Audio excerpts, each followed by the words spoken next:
Salut les confinés et déconfinés pour le coup. Alors pour aujourd'hui, je voulais vous parler de V pour Vendetta, pour vous parler des possibles récupérations politiques autour de ces histoires de contagion et des enjeux de surveillance sociale qui vont directement graviter autour. Imaginez un virus, le plus terrifiant qui puisse exister, et ensuite imaginez que vous, et vous seul, ayez le remède. Si votre but ultime est le pouvoir, comment utiliser au mieux une telle arme? Mais bon, vous savez, j'ai pas trop le moral pour ça m'aurait mis de mauvaise humeur, je vous aurais encore parlé de totalitarisme, non. Alors je me suis dit, je vais vous parler du film Cujo, pour illustrer la mutation d'un virus d'une espèce à une autre, par exemple à partir d'une chauve-souris enragée vers un clébard. Arrive une chauve-souris enragée. Bon mais admettons, elle est là, elle bave, elle est enragée. Bref, ça aurait fait un super épisode sur les terribles dangers que nous courons à laisser vivre ces cabots qui vont servir de réservoir pour des organismes pathogènes. Mais c'était peut-être là une problématique un peu trop personnelle et je suis pas en analyse ici. Bon mais admettons. Alors je sais pas, j'y arrive pas.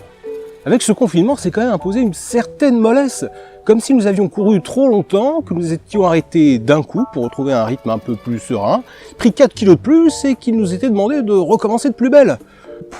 C'est un peu comme quand Gaston Lagaffe retourne au bureau, tu vois, et qu'il découvre sa montagne de courrier en retard. C'est un peu flippant. Et ce constat de désinvestissement, je le ferai aussi pour mes patients. Comme pour beaucoup de mes collègues psychologues, le confinement, ça n'a pas arrêté nos consultations, elles se sont maintenues par téléphone ou par visioconférence. Et au bout d'un certain temps, nous avions un peu l'impression que le transfert était en train de partir en vrille dans les consultations. Allô, monsieur le psychologue? Oui, Billy. J'ai un problème. C'est quoi votre problème, Billy? Vous savez que vous pouvez m'en parler. Je suis dans la plaine d'Irule et puis il y a un paysan qui m'a dit que la poule perdue elle était dans le coin. Et je sais pas où je peux la trouver. Il faut une tunique contre le froid. Monsieur le psychologue, où est-ce qu'on trouve la tunique contre le froid? Bon, ça encore si c'était qu'une fois. Mais quand vous avez affaire à des gamins qui sont cloîtrés pendant des mois dans un appartement de 15 mètres carrés en Ile-de-France, qu'ils ont juste sous la main un petit jeu comme Breath of the Wild, eh ben c'est pas compliqué de voir qu'est-ce qui va faire l'essentiel de sa journée. Ne nous voilons pas trop la face. Et ainsi passent les jours, les semaines et les mois. C'est pas sans enjeu clinique, parce que ça les aide à représenter leurs problèmes, à les travailler. Pas moins intéressant, mais beaucoup plus difficile à suivre pour le clinicien. Surtout par téléphone, quand ça grésille à mort dans des maisons mal insonorisées, avec des gamins qui bougent dans tous les sens, qui touchent au bouton du téléphone, et qui auraient besoin d'orthophonie. C'est un petit peu gonflant cliniquement, je vous le cache pas.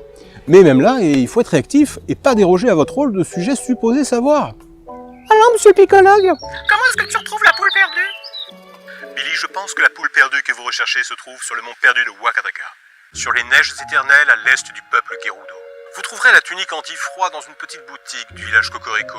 N'hésitez pas à farmer les rubis pour cela. Toi aussi, tu es coincé dans un jeu vidéo depuis plusieurs minutes, alors n'hésite pas et appelle le docteur Asquette de la chaîne PsychoQuack. Seulement 18 francs la minute. Et la poule en vrai, elle est où? Comme je bosse dans un CMPP, centre médico-psychologique et pédagogique, mes patients c'est plutôt des enfants et des ados. Et pour l'ensemble, j'ai l'impression que le confinement n'a pas été un trop mauvais moment pour eux. Un moment plutôt peinard. Grasse matinée, soirée Netflix, animaux domestiques et jeux vidéo, bien sûr. Voilà une période de leur vie où ils n'ont pas trop été dérangés par les autres, comme je les comprends. Mais comme je vous comprends. Et pour cette raison, je pense que pour la plupart de ces enfants, leur reprise va être dure, très dure. Allez les chercher sur la plaine d'Irule où ils sont depuis des mois, vous allez voir. Vu qu'ils vous parlent que de ça, vous pouvez faire des interprétations là-dessus, hein. Bonne chance pour être entendu par téléphone. Et si en fait la poule, c'était toi? Tu sais, l'enfant qui n'a pas envie de retourner à l'école, dans son enclos de CE2. Alors dans ce jeu, tu as peut-être décidé de jouer le rôle de l'adulte qui veut te remettre avec les autres. Est-ce que ça ne te rassure pas un petit peu d'être à cette place, Billy? Qu'est-ce que tu en penses, Billy? Ouais, mais en fait, la poule, elle est où en vrai? Tu m'as écouté, Billy? Ouais, mais là, je suis sur un boss. Et comme l'illustrent ces images, les enfants sont contrebranlés. Alors à quoi je sers, bordel? Ça sert à quoi de maintenir le suivi dans ces conditions? Si je vous en parle dans cette série Histoire de contagion, c'est que c'est dans ces mondes virtuels où ils ont vécu leur histoire dans cette période d'épidémie. Tous ces mondes virtuels, que ça soit Netflix, les jeux vidéo ou pour certains la lecture, ce sont des espaces qui leur ont permis de faire la transition, qui leur ont permis de grandir, d'avancer dans une période où ils étaient physiquement bloqués et coupés des autres. Ça vous étonnera peut-être pas, ce sont ceux qui ont le plus investi ces mondes virtuels pendant le confinement qui envisagent le plus difficilement la reprise à la normale entre guillemets. Et avec ces enfants, je pense que mon boulot de psychologue, il doit aussi consister à leur permettre de faire le lien d'une dimension à une autre, entre la réalité et l'imaginaire. Que quelqu'un d'autre, un adulte qui plus est, puisse écouter ces histoires qu'ils ont vécues seuls, la plupart du temps, ce qui est déjà une transition finalement, un travail préparatif qui facilite déjà la reprise. Alors si j'aurais un conseil à formuler pour cette reprise, c'est d'être entre nous bon public pour toutes ces légendes qui se sont forgées pendant cette période d'isolement. C'est là que se trouve la légendaire poule manquante. Ce Billy, c'est le temps qu'il a perdu pour sa cocotte qui fait que cette cocotte a tellement d'importance. Cette cocotte a tellement d'importance. La poule, on l'a trouvée. Histoire de garder notre élan, qu'il y ait un fil rouge, une continuité. Finalement, c'est un petit peu le retour de base des principes fondamentaux de la psychanalyse, c'est-à-dire pour nous, se taire et écouter ce que le patient a à vous dire, parce que ça, juste ça, c'est déjà thérapeutique. C'est ainsi que Paul et moi commençâmes notre long chemin de retour. Les routes que nous dûmes emprunter étaient ardues et les dangers furent nombreux. Et sans m'en rendre compte, c'est ce que j'ai moi-même fait dans cette série que je vous ai proposée sur les histoires de contagion. Nous avons fait un voyage dans l'imaginaire qui va s'arrêter par la force des choses. Ne serait-ce que parce que les avions d'Orly, ils vont redécoller juste au-dessus de moi, que les gens et les bagnoles, elles vont recirculer comme avant, et que je vais plus pouvoir tourner comme ça. Ça aussi, c'est une transition qu'il va falloir gérer. Cette cocotte a tellement d'importance.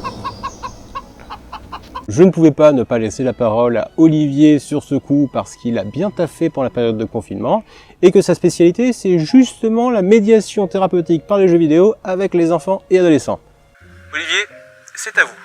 En fait, ce qui est déjà important à penser, surtout quand on travaille sur la clinique des enfants et des ados, c'est justement que les jeux vidéo, à quoi ils vont servir. Les jeux vidéo, en fait, ils vont avoir deux utilités en fait à ce niveau-là. C'est le fait de pouvoir communiquer et être en lien, et le fait de pouvoir se détacher un petit peu et du coup éviter le lien trop présent. Je m'explique, quand vous êtes confiné, justement, vous êtes bloqué à la maison. Vous êtes chez vous, vous pouvez pas sortir, il y a même des parents qui sont très stressés et qui font en sorte que les enfants restent toujours à la maison, évitent de faire les courses, d'aller faire des promenades ou des choses comme ça. Le problème c'est que nos copains nous manquent, on a bien envie de discuter avec eux, on a bien envie de pouvoir savoir un peu comment ils vont, et rien de mieux que les jeux vidéo pour pouvoir communiquer avec les copains.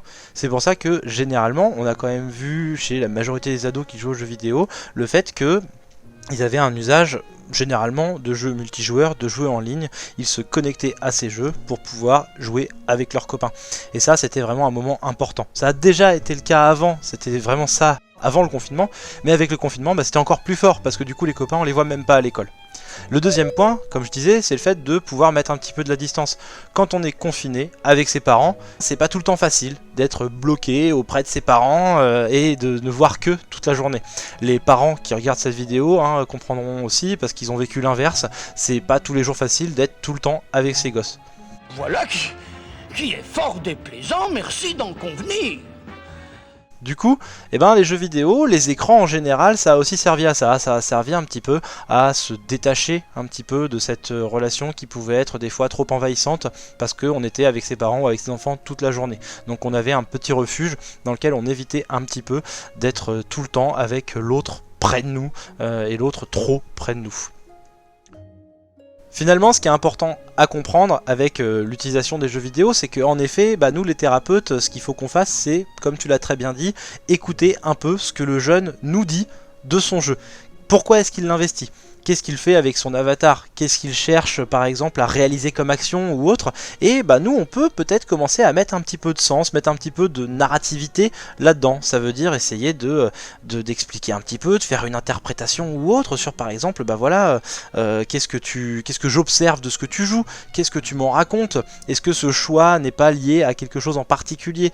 Et peut-être que là on va réussir en fait à en effet faire le lien entre ce qui se passe dans l'univers numérique et ce qui se passe dans l'univers psychique de l'enfant, on va dire.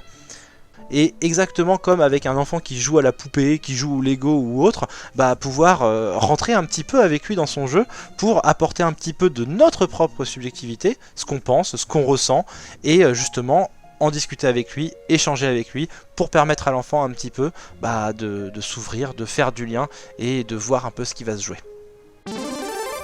Et par rapport au déconfinement, ce qu'il faut travailler aussi un petit peu, parce que ça c'est pas rien, c'est le fait que on est toujours très angoissé par ce qui se passe dehors.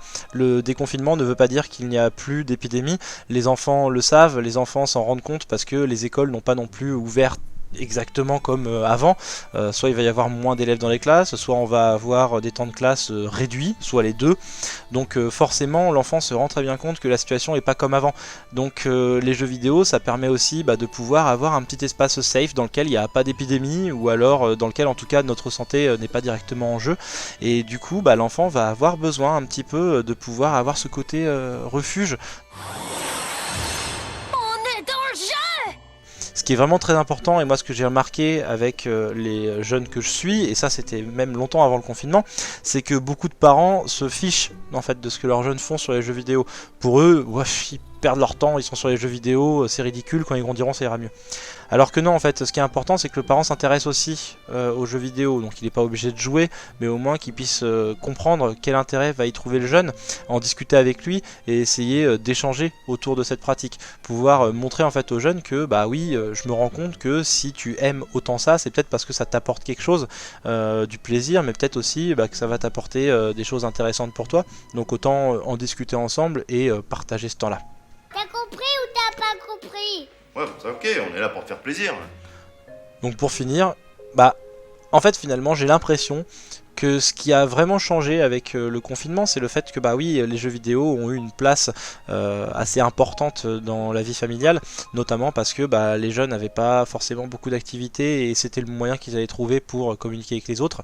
Aussi parce que les parents qui étaient bloqués dans leur télétravail, ça les arrangeait bien d'avoir le jeune qui joue tranquillement de son côté, comme ça eux ils pouvaient s'occuper de leur boulot.